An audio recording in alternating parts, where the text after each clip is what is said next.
वेश्या की जुबानी। आप मुझे किसी भी नाम से बुला सकते हैं, धंधे वाली या वेश्या। समाज में मुझे कभी भी इज्जत की नज़रों से नहीं देखा गया है। मेरे पास हर तरह के ग्राहक आते हैं, इसलिए मुझे थोड़ी बहुत अंग्रेज़ी भी आती है। मैं मुंबई के करीब ही 15 किलोमीटर के दायरे में एक ज़िले में रहती हूँ। आप red light area near Mumbai शब्द डालकर कंप्यूटर पर सर्च करेंगे तो मेरा यह इलाका आसानी से मिल जाएगा। यहाँ पर हमारी बातचीत का लहजा क्या है, हमारा पहनावा, हमारी अछूत सी ज़िंदगी, हमारे ग्राहक और हमारे HIV मरीज़ होने का डर, सब कुछ जानना चाहते हैं। कुछ लोगों को लगता है कि यह धंधा आसानी से पैसा कमाने का सबसे अच्छा तरीका है। लोगों को लगता है कि हम इस पेशे में मर्जी से आई हैं। मैं एक बात जानना चाहती हूँ कि आप किसी भी साधारण औरत से पूछिए कि अगर कोई मर्द आपको गलत नज़र से देखता है तो कितना गुस्सा आता है।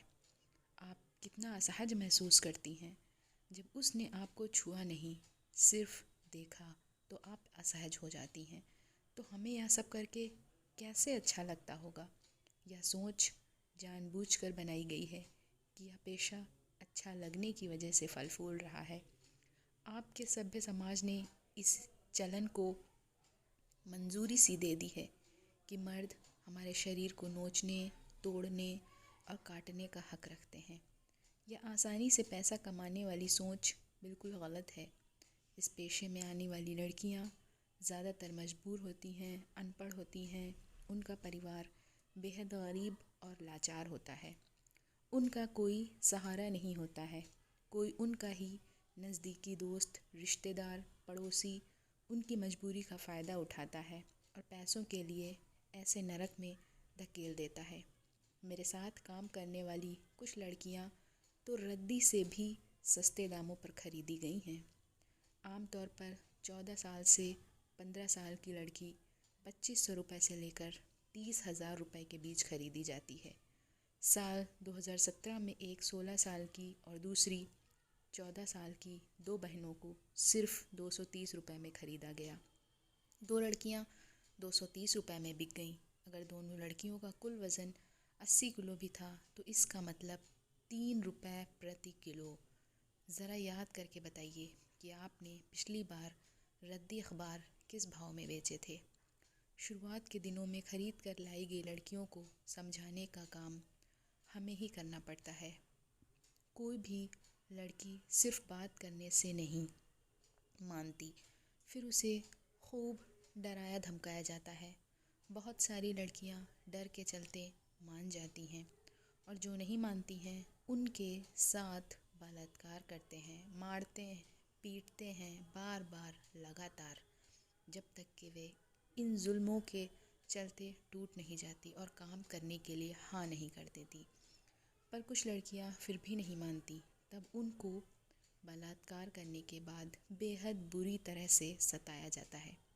कभी कभार उनकी हत्या भी कर दी जाती है।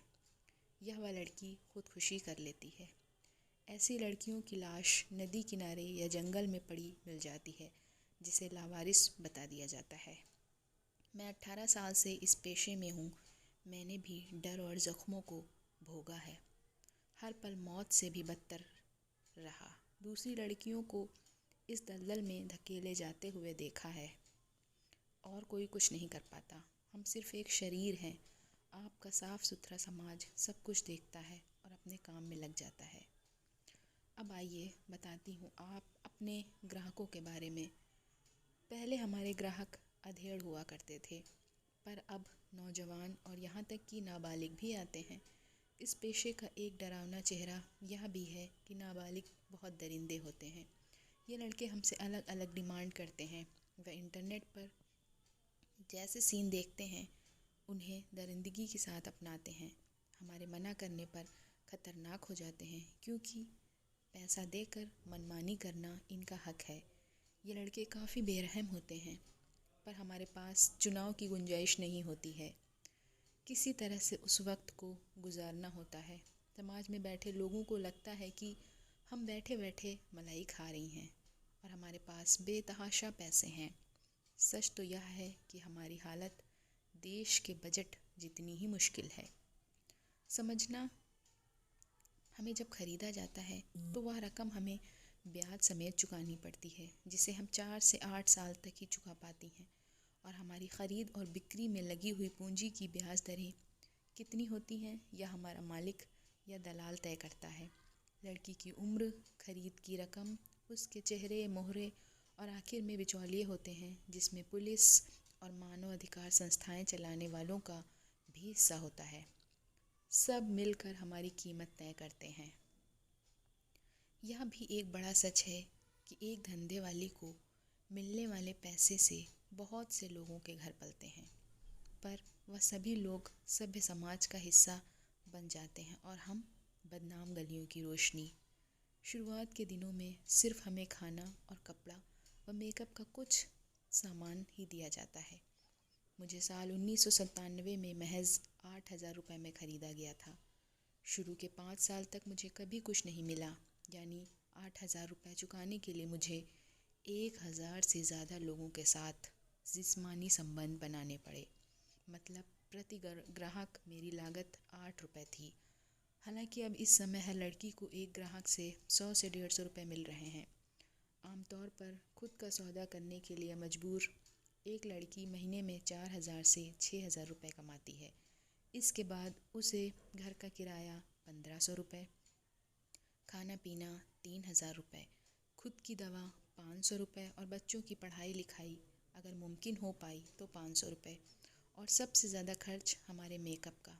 आप सोचते होंगे कि मेकअप की क्या ज़रूरत है, पर यदि मेकअप ही ना होगा तो ग्राहक हमारे पास नहीं आएगा। पिछले 18 सालों में देशी और विदेशी तकरीबन 200 गैर सरकारी संस्थाएं देखी हैं। इनमें से 7-8 को छोड़कर बाकी सब फर्जी हैं। ऐसा लगता है कि सरकारी और गैर सरकारी संस्थाएं मिलकर हमारी बस्तियों को बनाए रखने के लिए काम कर रही हैं। हमारे लिए ऐसी संस्थाएं चंदा मांगती हैं, डॉक्यूमेंट्री फिल्म बनाती हैं, पर वह चंदा हमारे पास कभी नहीं पहुंचता। अच्छी फिल्म बनने पर डायरेक्टर को और काम करने वाले कलाकारों को अवार्ड मिल जाते हैं और हम जहाँ के वहाँ फंसी रहती हैं। हम भी काम करना चाहती हैं, हम आलसी नहीं हैं, पर सच तो यह है कि हमें इस दलदल से निकलने ही नहीं देना चाहते समाज के ये ठेकेदार। हम जैसी औरतों का 2 बार जन्म होता है, एक बार माँ के पेट से और दोबारा समाज में धंधे वाली के रूप में। हमारी सामाजिक ज़िंदगी भी आपकी जैसे ही है। हम भी उत्सव मनाते हैं, जैसे ईद, दिवाली, क्रिसमस, सब कुछ। उसकी बहुत बड़ी वजह है कि हमारे इलाके में सभी राज्यों से और विदेशी जैसे नेपाल, बांग्लादेश, म्यांमार, रूस, आयरलैंड और भी बहुत से देश की लड़कियां इस चक्रव्यूह में फंसी हुई हैं। हमारा रहन सहन पहले अलग था, पर अब नहीं। हमारी भाषा अलग है, हमारे धर्म अलग हैं, हमारी जाति अलग है, पर 18 साल से एक साथ रहते रहते हम लोगों ने एक दूसरे को अपना लिया है। क्या आपने कभी सुना है कि ऐसे इलाके में कभी दंगे हुए, झगड़े हुए? नहीं, क्योंकि हम एक दूसरे के दर्द के रिश्ते से जुड़ी हुई हैं। मुझे कभी कभी फ़ख्र महसूस होता है धंधे वाली होने पर, क्योंकि हम में बहुत एकता है, प्यार है, ईमानदारी है, इंसानियत है। हम में दर्द है और दर्द के होने का एहसास भी ज़िंदा है। पर जिस समाज से आप आते हैं उस समाज में इन सारी बातों के लिए कहीं कोई जगह नहीं है, और इसीलिए हमारे लिए भी आपके उस समाज में कहीं कोई जगह नहीं है, न दिल में न समाज में। अगर कुछ मिला है तो वह है नफ़रत और बात बात पर वेश्या की गाली। आपके लिए यह एक गाली होगी, पर यह हमारी ज़िंदगी है, एक ऐसी ज़िंदगी जिसको हमने खुद नहीं चुना, हमें जबरन इसमें धकेला गया और निकलने नहीं दिया जा रहा है। एक बार दिल पर हाथ रखकर बताइए कि क्या आसान है एक धंधे वाली की ज़िंदगी?